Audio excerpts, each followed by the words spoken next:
இன்னைக்கு இருக்கக்கூடிய எல்லா பிரச்சனைகளுக்கும் ஒரு மிகப்பெரிய மருந்து, மிகப்பெரிய ஒரு ஆயுதம் உங்க கையில இருக்குன்னா தொழுகை தான். சோதனைகள், பிரச்சனைகள், கவலைகள், இறுக்கம், இருள், நஷ்டம், அல்லது உங்க வாழ்க்கையில நீங்க நினைக்கிறது கிடைக்கல, நீங்க விரும்பிய உறவு கை கூடல, இப்படி என்னென்ன சோதனைகள் இருக்கோ தொழுகையை கொண்டும் பொறுமையை கொண்டும் உதவி தேடுங்கன்னு அல்லாஹ் சொல்றான்.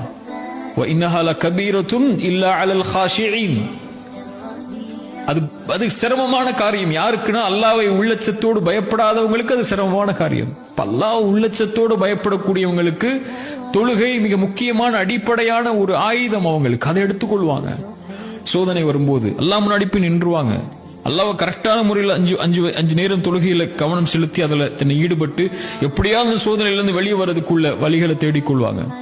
அல்லாஹ்வை மறுக்கக்கூடியவங்க தான், அல்லது அல்லாஹ்வை மறக்கக்கூடியவங்க தான் பாவங்கள்ல போய் தன்னுடைய வாழ்க்கையில் இருக்கக்கூடிய சோகங்களுக்கோ பிரச்சனைகளுக்கோ வழி தேடி அதையும் தங்களுடைய வாழ்வில் இருளுக்கு உள்ளாக்கி கொள்வாங்க. Download ShareChat.